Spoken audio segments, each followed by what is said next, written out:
Well, welcome to the first episode of the Gas Compression Podcast. I'm very, very excited to have Norm Shane on, who I don't know anyone else that has many more accolades in our industry. And I'm going to introduce him. And this is the first podcast in this series. Mostly I'll be asking questions, but this first one we're going to do a little differently. We're going to ask Norm to kind of give us an overview of where we've come from, where we are, and where we're headed, and in the gas industry. And there's nobody better or more qualified to do that than him. So Norm is the senior consultant and President Emeritus of ACI Services. He's got bachelor's degree and master's degrees in mechanical engineering from Ohio State. He's a registered engineer in several states. Before leading ACI Services from 2004 to 2013, he started his own consulting company, Wins Consulting Services, and he remains active in that as a part-time business. Prior to that, he spent 32 years with Cooper Industries and Cooper Cameron Corporation, starting as a research engineer, progressing to director of engineering for 3 different divisions, and finishing as the vice president and general manager of the entire compressor division. Norm remains very active as a consultant, writer. If you read Compressor Tech or Gas Compressor magazine, there's no way you've not seen his name or picture in those columns. He's been doing that for years. And earlier this spring, his new book came out, Gas Compression, a primer on compression technology and equipment. That was published. And I purchased that book, and I would encourage anybody that is in our industry to do that. He's been involved many years in the Gas Compression Association, Gas Machinery Research Council, the INGAA, ISME, and the API. Currently, he's the vice chair of the API task team that is developing the 3rd edition of the API packaged reciprocating compressors for oil and gas production. So that was a very, very long introduction, but I think it's important because of Norm's experience in our industry. So without further ado, I'm going to kind of let you take it away here, Norm, and I'll ask you a few questions here and there. Okay, so yeah, please jump in wherever you got questions. So I'm going to, in a moment, put this into presentation mode. But first, thanks for a kind introduction and for inviting me to kick off your podcast series. As I'll explain later on, I think these kind of communications are really important to our industry, sharing information and experience. And also thanks for the shameless plug for my book. Believe me, I don't get rich off of that, but I did it mainly to help provide an educational tool for the industry. So I certainly encourage folks to, I'll use the word invest in that, because I think it is, and the feedback I've heard is that it's a useful reference. Absolutely. So hello to everyone viewing this podcast. I'm going to provide my view of how the natural gas compression industry has developed to its current state, and then flip over to my predictions of what I think it looks like for the next 2 to 3 decades. So I'm going to talk about natural gas industry trends and kind of a big picture overview of the natural gas compression industry, where we are, how we got here, where I think we're going, and what I think we need to do to be successful going forward. I'm going to have a lot of slides and representations here, and I want to give credit to where a lot of those came from. Some are new, some are modified, but the bulk of them came from a presentation that Bill Couch and I did at the Gas Machinery Conference. It was actually a short course in September of 2019. If you missed that, you may be able to get it online with the Gas Machinery Conference. But that had an extensive look at history, current and future presentations, and give a lot of credit to Bill for helping and doing a lot of the work on that. If you don't know, Bill is an old timer like me. He spent a career with the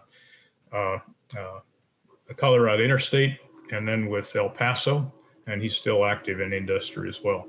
So we go back a long time, and we've given a lot of joint presentations, including an ethics course.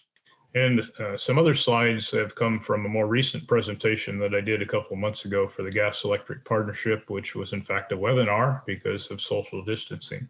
Mm-hmm. It's good to see that we are on the verge of resuming some face-to-face conferences, Gas Compressor Association Expo, Gas Machinery Conference, Turbo Machinery Conference. A lot of stuff is scheduled to happen late summer, early fall, and all indications are that that's a go. I should emphasize that these are my opinions and predictions, so take them for what they're worth. My companies or any other organization may or may not agree with them, so I've been asked to give my view, so you're going to get it. Perfect. So let's start with a quick look at the past. Traditional natural gas. Natural gas was kind of discovered in late part of the 1800s, the 19th century. Gas or oil was discovered in the U.S. Kind of Civil War time. I think 1859, if my memory's good, over in Pennsylvania. So that area became, Pennsylvania and Ohio, West Virginia became the oil boom area for quite a few years. Natural gas, of course, came off with the oil, and it was a waste product. So they flared it, or most times just let it escape to the atmosphere. Somebody finally discovered, gosh, you can burn the stuff. And so they started using it to fire boilers, to run steam engines to pump the wells. And then somebody decided, gee, we could make a gas engine to do that and get rid of the boilers. So they did a lot of that. So that was kind of the thing that got the engine business going in this country in big time for stationary engines. So by the turn of the century, it became apparent that, hey, the stuff is useful for steel mills in Pittsburgh and Cleveland and, some of the cities in that neighborhood. And how in the heck do we get it there? So they started building pipelines, and I'll talk a little more about this when my next book comes out, which is on the history of that whole industry, which I'm working on, and hopefully I'll have out sometime next year. But it's exciting to look at where a lot of it came from and how we got here. But they figured out how to build pipelines and how to make steel pipe, not cast iron pipe, and not wood hollowed out logs and stuff like that they started with early, which were disaster prone. But when they built pipelines, then they really could put a little pressure inside them. So now they needed compressors, and that really spawned our industry. So, you can see a little bit of steady growth there in the blue curve until about the onset of World War II. World War II, there was a big industrial need, and oil was precious, and so natural gas was used as an important fuel. And you can see the ramp up in use of it during World War II, and then an industrial boom afterwards. And the big part of that was building interstate pipelines, as we'll see in a minute. So around 1970 or so, it kind of peaked out. And I can remember when I was in school in the 60s, that my teachers would say, "Oh, we're going to run out of gas by probably before the end of the century, and we're not going to have it anymore." So, and that looked to be true. I remember moving to Oklahoma in the late 90s and, watching production decline like 3% a year. And so that was the trend. You can see that happening. There were a little bit of upticks here and there with some fines, but they're relatively small. So by the end of the 20th century, it didn't look like gas was going to be much significant, certainly for growth. And they were saying, better keep it for feedstock for chemical plants, and we better minimize the use of it for combustion sources. Moving on and looking where the gas has come from in the last couple of, really the last 50 years, you can see the blue area, which is the traditional gas sources. You can see the orange area, which is associated gas produced with oil. And that's, up and down a little bit, but it's around 5 trillion cubic feet a year. Interestingly, traditional sources have declined to about 7. And Norm, what are you defining as traditional sources? Well, everything before shale, or not coal-bed methane, or not associated gas. So plain old dry gas or wet gas. Mm-hmm. Okay. And then the orange is associated gas. So primarily going after the oil, but the gas comes up with it, and you capture that obviously to sell and avoid flaring.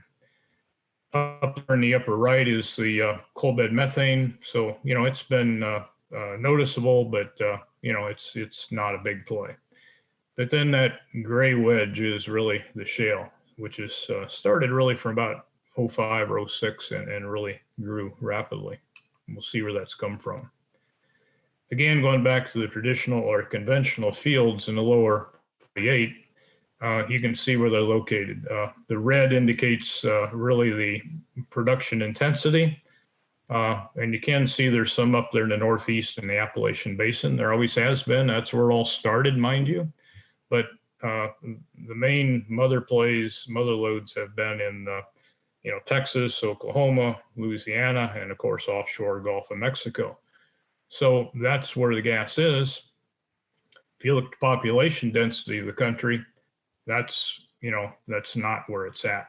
It's up in the Northeast, it's up in the Midwest or the West Coast.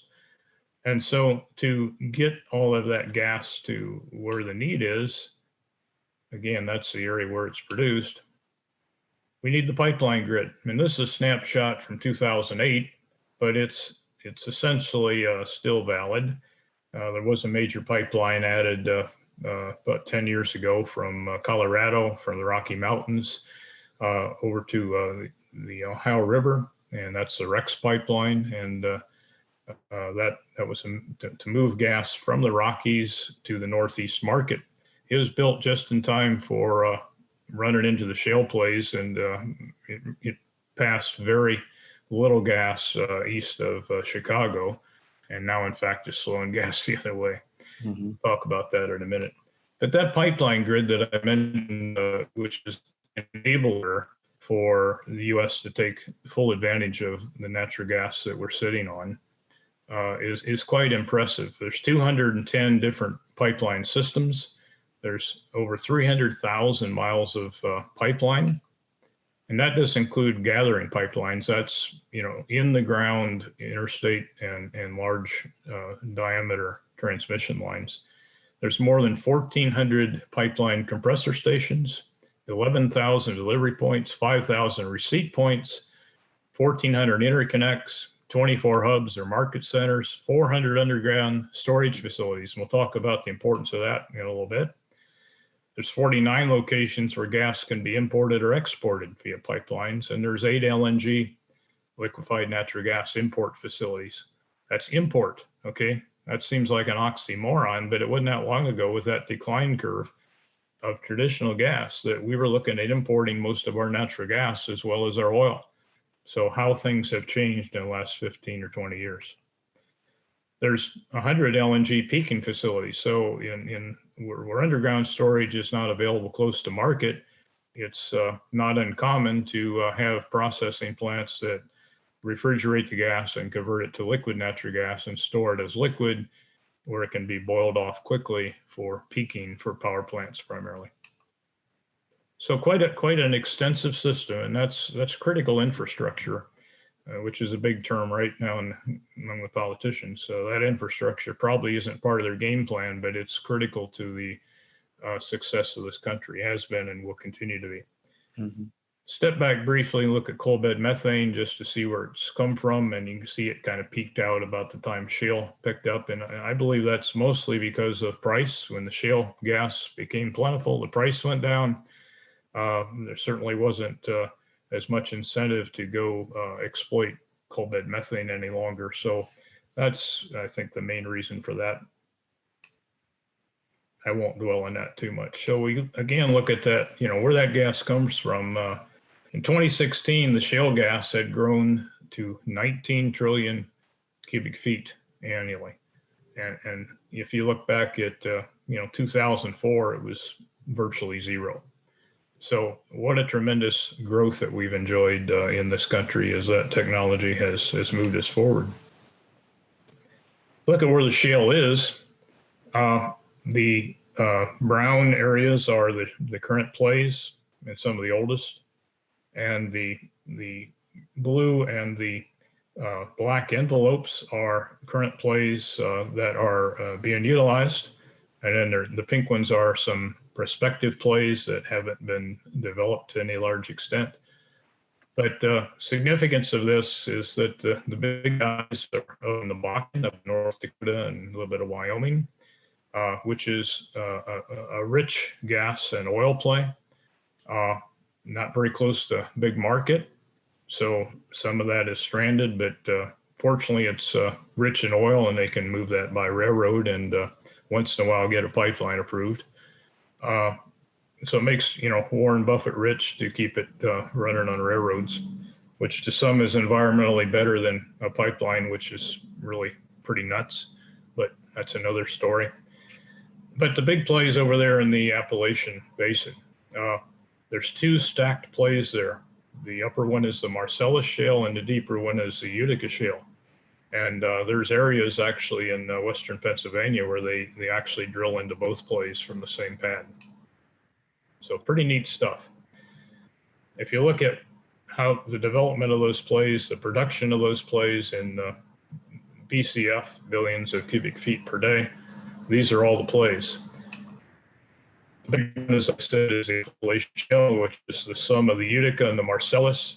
And, that's making up 40% of show so as of 2018, and that mix has actually grown. And the other big one is the Permian Shale.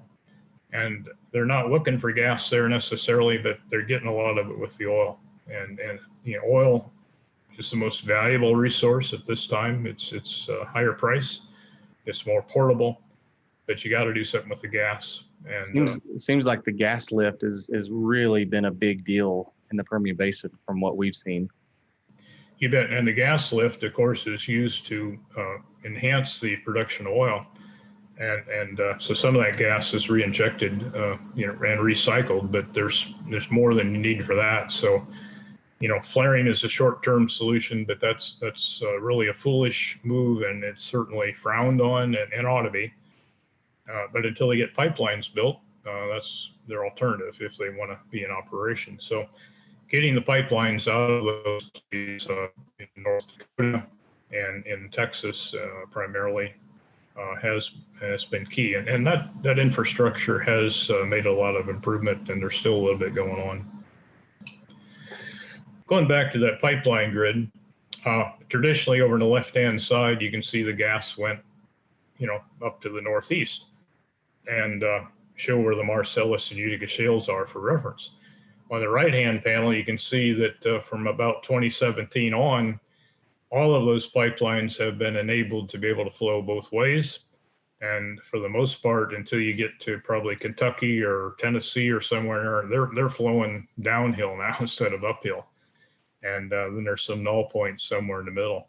They've got a lot of branch lines and other interconnects, but that system that was put in place to move to the energy-starved Northeast is now flowing gas the other direction. And of course, the demand isn't down south, although it is down south over in the southeast.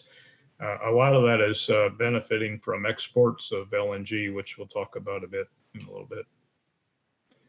Another interesting metric is gas processing plants. The dry gas up in the Northeast doesn't take much, but there's wet gas there. And where you got wet gas, you have to get the heavy hydrocarbons out of it for salability into the pipelines. You don't want to blow up all the water heaters and furnaces, but really that higher hydrocarbon is very valuable. It's where the money is.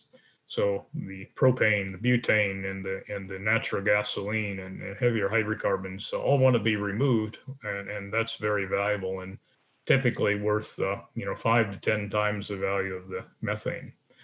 So processing capacity, which is the blue bars and the column or the scale on the left, has increased quite a lot over the period of the last decade.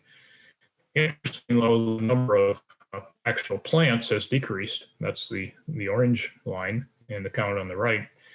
And a lot of that, I think, is because a lot of the older facilities, traditional gas plays and whatnot, have been removed from service because they're really not competitive anymore in that gas at the lower prices, and so they've gone out of service, and they've maybe used their useful life. And a fair number of new plants have come online, and they're huge, a lot more horsepower. So fewer plants overall, but a lot more capacity. Which area, going back to that map, which area has the gas richest in hydrocarbons in the U.S.? Well, this kind of answers your your question in a way. Where you see all the growth in gas plants, Texas. Texas, right? So, and then the traditional area, Louisiana and Oklahoma. So the mid-continent, say. But look at West Virginia there. That's a lot of rich gas. And then it doesn't really reflect it, but Ohio and Pennsylvania has a fair amount of rich gas, relatively speaking. And so there's been some pretty significant gas plants going there, but pretty wide area development. But Texas and Louisiana, by far the richest gas. And the other neat thing about that is it's close to market, okay, for the heavy hydrocarbons in the chemical plants and export or whatever's done with it. So a lot of reasons for that growth, in my opinion. Here's another interesting little panel that I found. The red dots, and this was as of 2019, so it's pretty recent. All the red dots are the mainline gas transmission stations. So you can kind of see that pipeline grid. And my goodness, that's a lot of compressor stations. And they said there's 1,400, so this isn't even all of the major ones. The other interesting thing are the green dots, and those are emissions monitoring stations. And, that's significant going forward. You'd expect to see that in Southern California where, the geology and the meteorology of the area makes it a big pollution concern. But if you look at, up in Minnesota, up in Chicago, Dallas area, out east, you see more and more of those. So those are there because there is a concentrated pollution. The significance of that is you aren't going to build a pipeline or a compressor station in that area probably unless you can power it with electricity or something or renewable energy. So those are significant concerns going forward. And part of the dynamic in our industry, if not the dominant dynamic in our industry that we're going to face. Is the trend to see more and more of those emissions? Oh yeah, absolutely. The environment is a valid concern. Whether you agree with to what extent we can impact it is debatable. I think, especially the greenhouse gases. But certainly, we've done a lot to control nitrous oxide and CO and volatile organic compounds and things like that are, I think, have been reasonably shown to be a risk to health. We've made a lot of improvements there, but we can't stop. We have to keep working at it. Another dynamic is the compressor stations, and again, these are pipeline compressor stations, so it doesn't begin to capture what's happened upstream. But the blue bars are the number of stations, and you can see some growth there, especially take off around 08 and continued to grow. But the number of units, which is the orange line and the scale on the right, has actually decreased until the last few years. So that's interesting. We'll talk about that in this slide. We look at the horsepower, the blue bars again, that's continued to go up. And the average horsepower per unit has also continued to go up. So if you think about that over there at the right-hand side, 5,700 horsepower, the average unit size of all the units.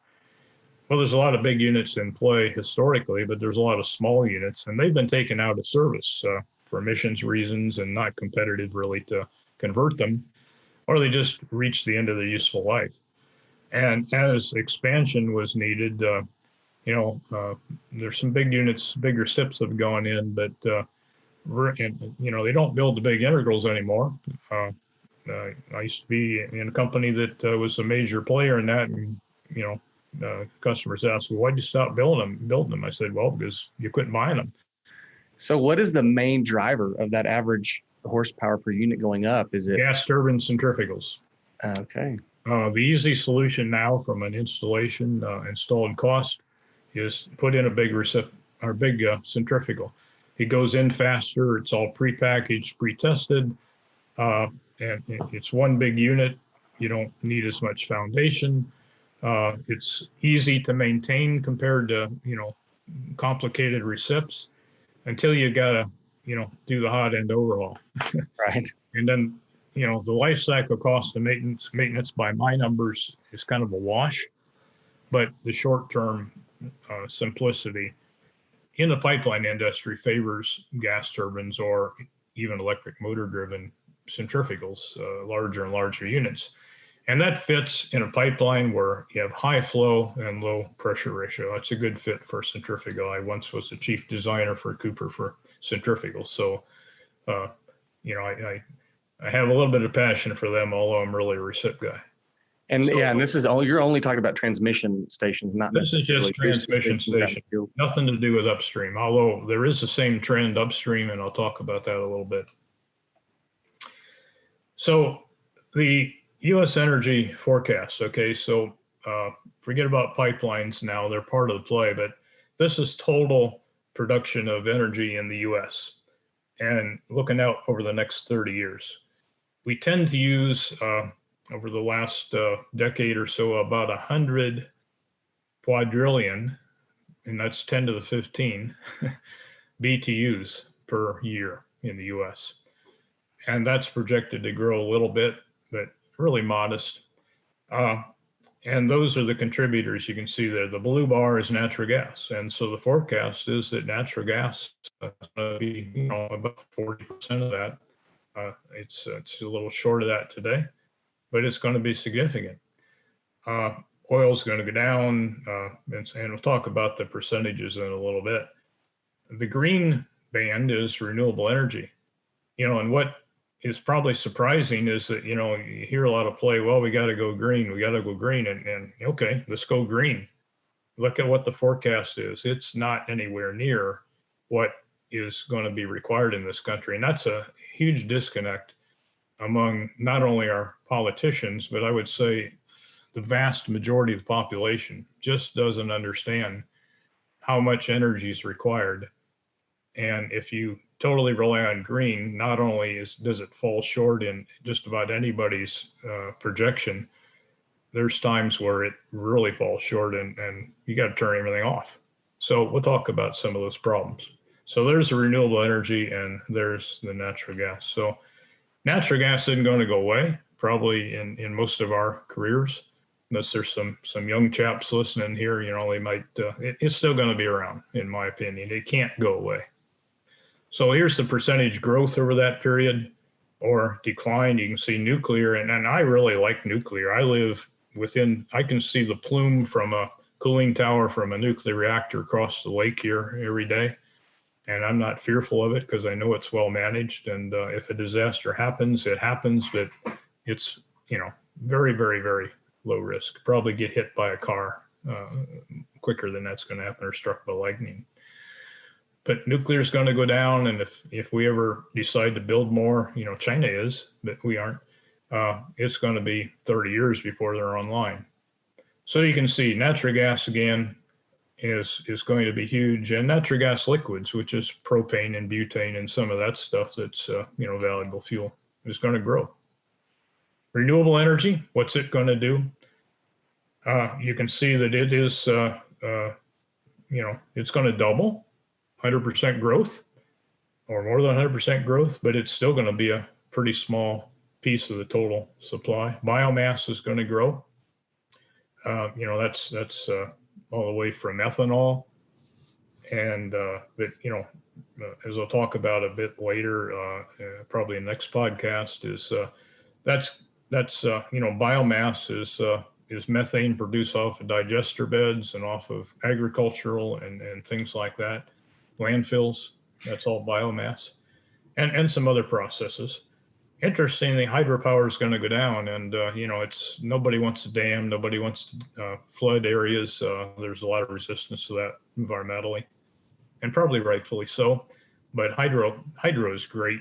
If you lived out in the Northwest, electricity's been cheap for 50 years because the Grand Coulee Dam out there. I visited that a few years ago, and what an impressive facility. So, the big wow is the future production of gas that we're looking at, bigger than we've seen traditionally. And the best is yet to come, it would appear. So what are we going to do with all that gas? We can produce all that gas and probably even more. So we have choices. We can consume it, right? We can export it, or a lot of folks would like to leave it in the ground, not use it. And, there's some reasons for that and some concerns, and we'll get into that briefly in a little bit. So let's look at the U.S. consumption forecast for the next 30 years. The big user there is at the bottom, electrical power. And you can see it's going to grow only about 10, 11% over the next 30 years. So it has grown immensely in the last 10 years and driven coal to the side. But most of that growth is forecast to be behind us. It's going to, a little bit of growth in commercial, and commercial is, industrial commercial, I'm screwed up, industrial, the orange bar is projected to grow significantly. And so that's chemical feedstock, and it's, manufacturing plants, and all those are lumped in that area. Some other growth areas are consumed as fuel to transport the gas, and that's one that's not favorable. And we gotta cut that. One of our issues with natural gas, when we get into greenhouse gas, is that we lose a lot of it, either burning it or just losing it to the atmosphere from the wellhead to the market, and that really detracts from, let's say, the greenness of natural gas. Big growth is transportation fuel, but unfortunately, it's a very small sliver of the total consumption in this country. Let me ask you something there too. Do you feel, I mean, in our, we live in Texas, and we've got some companies that you'll see them running around in 3/4 ton trucks, and they've got the natural gas, the CNG tanks. Is that ever going to be do you ever see that being a mainstream thing? In this country, a short answer is no. And I really thought 10 years ago that it would be and should be. Price wise, it was a bargain compared to natural gasoline or diesel. The problem is the infrastructure and the range that you get. LNG is better than CNG, quite a bit better. But we don't have the infrastructure. We don't have many companies making natural gas fueled vehicles. But if you go in some other areas like India and China and Korea, it's a big deal. Japan, where they got to import all the gas, it's still, a big alternative. So it's why and even South America. So other countries, yeah. US, we have a gas station in every corner, if not 3 or 4. And it's just, nobody wants to make the investment for the infrastructure is the biggest problem I see. And it probably doesn't make sense at this point. It's going to be easy. Everything's electric and you just plug it in, right? Mm-hmm. And that's free. That'll be another discussion. Right. So I think while natural gas could grow, it's going to be a small play in this country. Maybe not so much worldwide though. So it's a good question. We didn't practice this, but you're being a real good straight man. So, if we look at electric generation now from fuel source, natural gas growing by about 37% for power generation. Okay, so about 11% growth overall for natural gas, but in power gen, a little more. The big growth, as you might expect, is going to be in renewables, and that's mostly wind and solar. There's a few, wave plants and things like that offshore, but they're dropping the ocean literally. But wind and solar. And solar is going to be the big growth play, and that has some unique challenges. But, so that's probably enough on that slide. Export, I think, is going to be big. It is becoming big, and it's one of the things that helps keep the price of natural gas up and continues to promote more production. If you look at that over the next 50 years, the worldwide demand, as I'll show a bit later, is going to be there. But the dark panel at the top is LNG exports from this country, and the orange is export to Mexico, and there are a number of pipelines in place now to do that, and Mexico needs gas. They have some pretty good resources, but they've not been very capable for various reasons that develop in them historically. So they need to import gas from the U.S.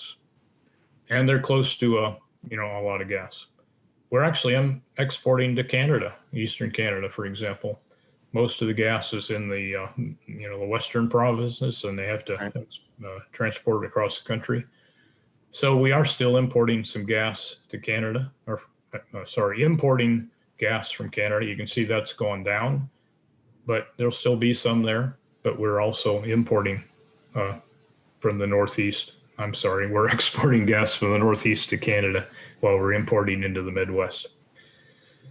And we're still going to be importing a little bit of LNG, which is perhaps surprising, but it's more of a strategic, a location thing where, they have import facilities for LNG already, and the demand is a little bit high based on the pipeline availability. So let me ask you a question. Is there a push from U.S. companies to try and stop, importing gas from Canada where we could supply it ourselves? Is that just an infrastructure issue? It's too expensive to build out the infrastructure. It's really supply demand, price, a lot of things. I think there's currently little or no government controls on that. So I think, the infrastructure is there, and so far it's been, I think, pretty much a free market and based on price. So if it would be cheaper to transport our gas 2,000 miles and loop it around and deliver it to the Midwest, and it's cheaper than Canada, Western Canada gas, guess what they're going to use? Right. Probably, assuming the capacity's there. So anyway, that's an interesting chart, and it does show that, we're by far a net exporter of natural gas, which we ought to be.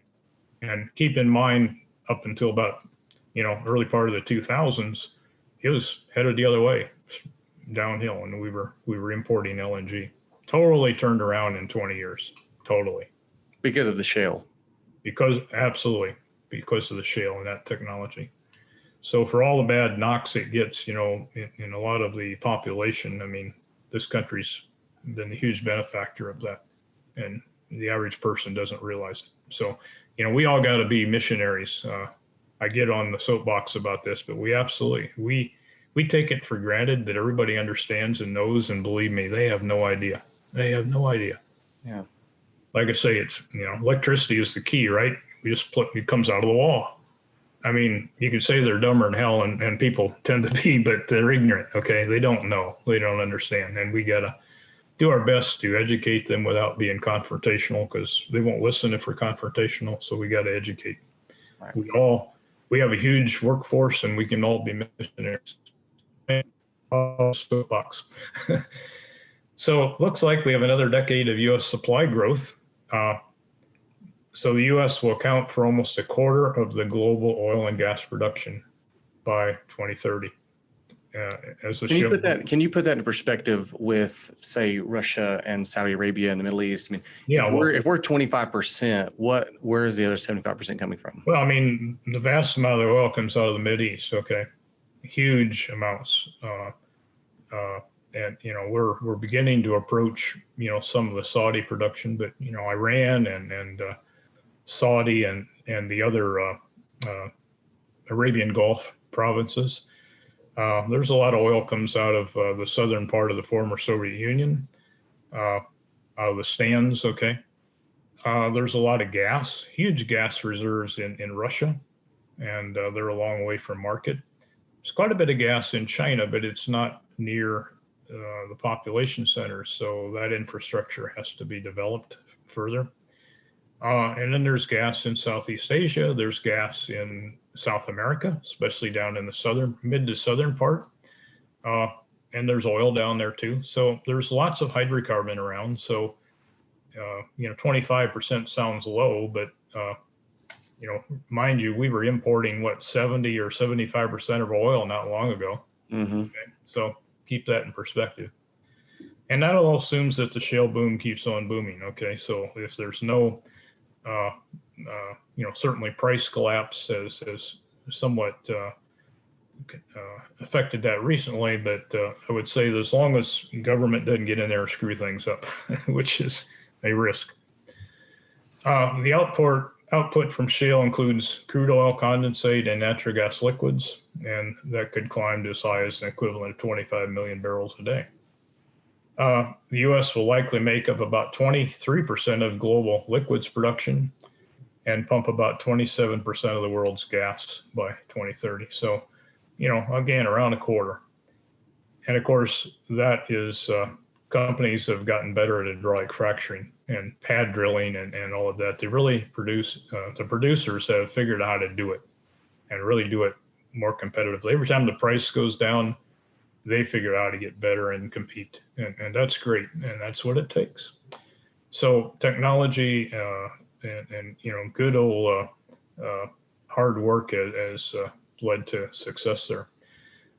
The shale surge underscores just how far the U.S. industry has progressed since George W. Bush promised to cut imports from the Middle East when he said in 2006 that the country was addicted to oil, and we were, and we still are. But caution, all of those conclusions were made just a little bit before the pandemic and only before last year's election. So following that is a warning. Right. Elections have consequences, and the current administration's policies and global warming concerns pose serious headwinds. So, going forward, there's a lot of uncertainty, and that's what I'm going to spend some time on, mostly in the next section. But I wanted to show this. This is the world, okay? And the size of the circle is the population. So way over at the right, upper right is the U.S., that black dot. And what this shows is that as the prosperity, or to say the development of the country advances, more energy is required per person. So the U.S. consumes a lot of energy, but it has a lot of production, gross domestic product, GDP per capita. So we're by far the most advanced in the world. I took them off here, but Japan and others are partway up that scale. You look at the big circles, those are the huge population centers, and they're not nearly as far developed. China has progressed pretty rapidly, but that's a huge population, and they're about a third of the way up that scale. India, which is equally big, way down there at the bottom, and Africa, even worse, and Southeast Asia. The point is, as economic prosperity develops in those countries, and it will, unless there's wars that prevent it, that carries with it a thirst for energy. And so there's going to be strong demand for hydrocarbon as well as all other sources of energy. And this is what that shows, that the outlook, despite what, the environmentalists and others would like to do, we can't get there without, starving off those developing countries, because their thirst for energy is going to be awesome. Man, that's interesting. So that's I guess optimism if you're in this business. If you're environmentalist, it's probably depressing. Okay. So a little bit of discussion about the compression outlook, and we'll get into more of this next time. INGA, which is the Interstate Natural Gas Association of America, did a North American midstream infrastructure analysis, and so they really looked at upstream and midstream infrastructure through 2025, and they updated this recently. So early this year was a new report put out, and so they forecast that the gas infrastructure will continue to support power system reliability as renewable power generation expands, and we'll look at that further. And since 2019, natural gas has accounted for about 40% of total electric power generation, which I kind of showed in some of the earlier plots. And in 2020, that grew another 6%. So mind you, most of the growth has occurred, but it's still growing a little. And then that's a pretty big jump. I mean, are we going to see that? I mean, with the amount of electric cars and, Ford and GM both said they're going to quit making gasoline engines in 2035 or something. Is that increased to run power plants and run electricity plants with natural gas? That is going up? I think what, in the projections that I've shown, I think they kind of ignore the demand associated with, say, doing all the vehicles, or converting all vehicles to electricity. That's going to have a significant demand. And not only a significant increase, it's going to be at night. And guess when the sun doesn't shine? Right. So there's again, a serious disconnect there that says there's got to be another solution to that. Well, natural gas, right? Yep. But the problem is you need infrastructure. You don't need the gas all the time. Who's going to pay for that? How economic is it going to be to build capacity that's only going to be used part of the day? Right. So there's a huge conundrum that the country is going to be faced with. And I fear that we're going to have some serious situations like Texas endured this winter, where a good part of the country goes without energy to get awakened to, oh, we need a better solution. But then that's going to take time. So I don't want to be gloom and doom, but it's kind of stuff we need to be working on, not right. just thinking about working on. Yeah, and my hope is that people with a lot more money and resources than you and I would ever have would see the opportunity. This is what entrepreneurship is. It's pointing out like, hey, in the next 10, 15 years, this is an issue. So my hope is that companies with a lot more resources than we would ever have would use that as saying, okay, you know what, there's a problem we need to solve. Well, I think there are some potential solutions, and I'll get into that in the next podcast.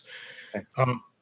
But it's all driven by economics, unless government puts in place, the incentives, the regulations to artificially deal with that.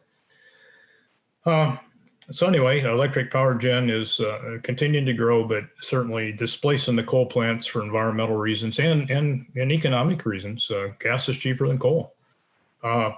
Currently have accounted for huge growth. And then significant increase in exports of hydrocarbons, oil and liquids. So, and also natural gas. And some interesting metrics they came up with, and in North America infrastructure from 2018, so a couple years into that, through 2035, so about the next 15 years, there's still going to be growth in compression. So it's not gloom and doom. They're still forecasting new pipelines to take almost 400,000 horsepower per year on average. So that's going to be in that period. However, that's 42% less than what we enjoyed over a 5-year span, up to 2017. And a new gathering and processing compression, about 500,000 horsepower per year, which is a significant number. But that's, again, about half of what it was in that 5-year span during the boom. So expansion, but certainly slower than what we've enjoyed. So the boom is probably behind us, but it's not horrible looking forward either. More compression's needed, even though the shale expansion has kind of matured. But I want to show this. Here's the challenge with, I'll say the problem. It is a problem, but it's a challenge with solar. And Germany has done some, Germany has already discovered this. They've gone to solar and they've had to step back and return to put more fossil fuel in. This NERC is the National Electric Reliability Council. And they say as more solar and wind generation is added, additional flexible resources are needed to offset those variability that I mentioned earlier. The problem with solar is it's intermittent. The sun doesn't shine all the time, and it can't really support peak demand in the winter or when there's stormy periods. Battery technology, while everybody thinks that's the answer, it's a long way from being sufficient to help very much, and I'll show that in the next slide. Windmills are pretty good. Out in this part of the world, a lot of groups are opposed to them because they don't want them messing up the land and affecting the bird migration and things like that. So a big windmill project up this way just went in the can. They quit. They gave up on it. Wow. But windmills are good in the right place, but they have problems too. As we saw in Texas, they can ice up, and they don't have any icing systems, at least in this country, like airplanes do. Mm-hmm. So when those blades get ice on them, you got to shut them down. You don't want them vibrating and failing. And also sometimes when the wind blows too hard, there's structural limits in those things, so they have to shut them down for that. So they have their times where they're not available. So what do you do in those cases? So as renewable capacity increases and the baseload capacity is retired, the generation mix shifts from uniform to variable. And this is the challenge that pipelines are going to face. So if we start looking at California, this was a study done by, essentially it's like the ERCOT of California, okay? 2012, you can see the gray there is the baseload. That was most of the energy, coal-fired plants, natural gas-fired plants, things like that. Wind was a pretty constant streak there. You can barely see there under the blue thing, a little sliver of solar. And the swing was the load following, which was mostly natural gas. So in 2019, the peak daily, okay, and this is 12 a.m. to 12 p.m., they needed 1.9 BCF per day for the load swing. That's a number. Move over 5 years to 2017, you can see that light blue thing in the middle, that's the solar, had increased very substantially. The base load had gone down, wind picked up a modest amount, but the variability had swung to 2.6. So pretty significant percentage growth. Move out projection 10 years to 2027, the baselines largely disappeared. Wind has grown a little bit. Solar has grown by huge amounts, but the variability has grown even more. So it's more than doubled, Is that the cause of is that the reason for the rolling blackouts? We don't have them in Texas, but I'm assuming is that what's causing all that stuff in California? Indeed it is. A couple of reasons, they're on a strategy to retire fossil fuel power plants. And they can't import enough to make up the debt, from other states. And if other states get smart, they ought to raise the price. But it's just simple economics. And there's some other things like the risk of forest fires and things like that. But really, it's they just don't. There's times where when the temperature's too high, they just don't have the energy resource from solar to meet the demand. So rolling blackouts, we share the pain, right? And if they don't do that, then it's a total blackout, and then everybody's pained and so forth. So that's a problem that's developing and will only get worse and become more in other areas. And it's been demonstrated in Germany that this is a characteristic of solar, that until you have economical large-scale storage for solar power and excess wind energy, you're kind of at the mercy of the environment or the weather. Mm-hmm. This is from Kinder Morgan's report that they did early this year. I borrowed this slide. Natural gas storage can be part of the solution. This is the underground storage in the U.S. and they indicated that the U.S. has enough natural gas storage to power the entire country for over a month. Isn't that an amazing statement? And you compare that to Europe, has about half. Germany, I guess, which isn't included, Germany and France are separate.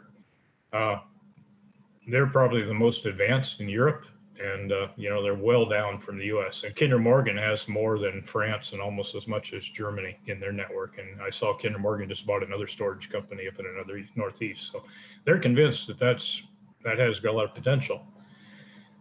Over there on the right is the world equivalent of battery storage projected in 2040. And this is from the IEA, which is an International Energy Administration, I think it is. So, battery storage, well, sounds great. It's not even a drop in the ocean in terms of what we need. Now, can that change with technology? Maybe, but there's no technology that I've read about that looks like to be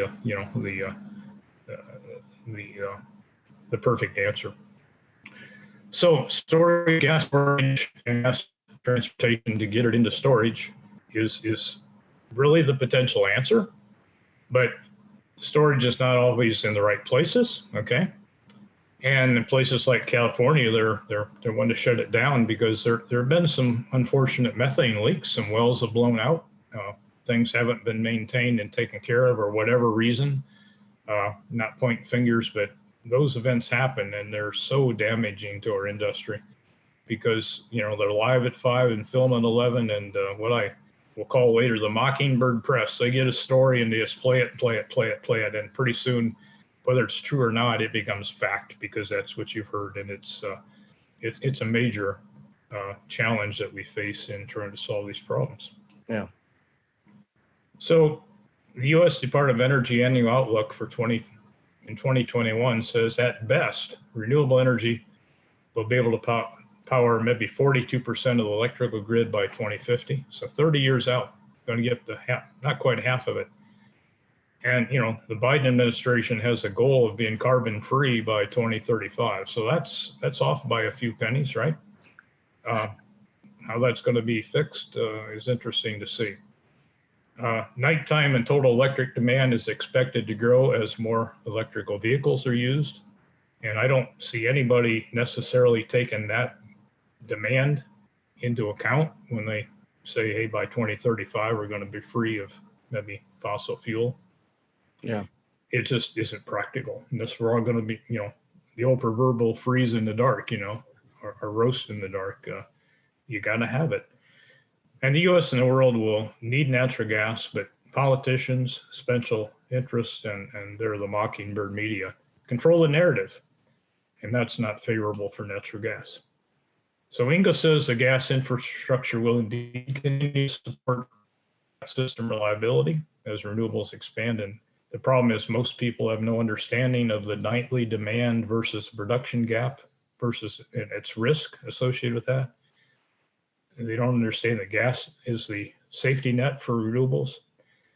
And they don't understand that wind and solar have little or no storage capacity. So unlike fossil fuel and nuclear generation that they replace, you can't store that renewable energy to any degree. But even natural gas has limited storage capacity in many areas. So it's a major conundrum, as I said. So it opens up opportunities, okay? Our practices, our products, and our technologies have to adapt. And this is kind of a segue into another discussion. But what are the needs and the opportunities? We've talked about clean natural gas in the industry, and that's one you almost need to put in your pocket and forget about it because it turns people off. Indeed, natural gas emissions are much lower than those from coal and oil, but the truth seems to be, from the science, that natural gas is 30 times stronger than carbon dioxide, CO2, at trapping heat over a 100-year span. So if it takes 100 years to decay, it's 34 times worse. If you assume it decays in only 20 years, it's 86 times worse than CO2. So order of magnitude.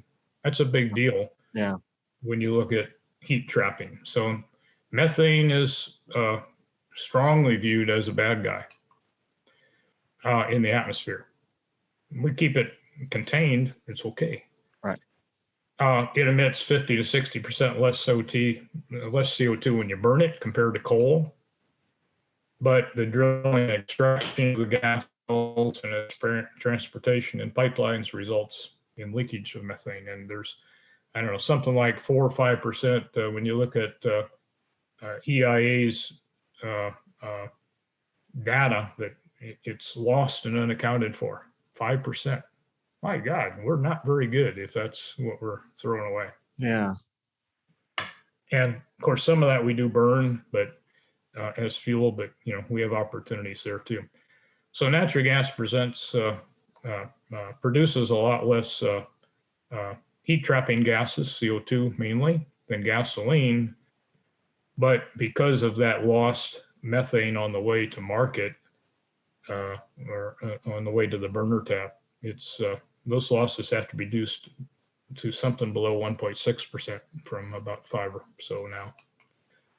So lots of challenges, okay, for the industry. So I said there's increased pressures from renewable energy. The public perception of pipelines, compressor stations, processing facilities, production and fracking is not good in the average person. And clean natural gas we would call it clean, it's still a pretty nasty greenhouse gas. So those are major problems. And I'm going to pause here and end this particular podcast. And Yeah, in the next one, I'll take up what I think we need to do from here. I think that'd be great. And thanks so much, Norm, for coming on, and look forward to doing a part 2 on this. Okay, thank you.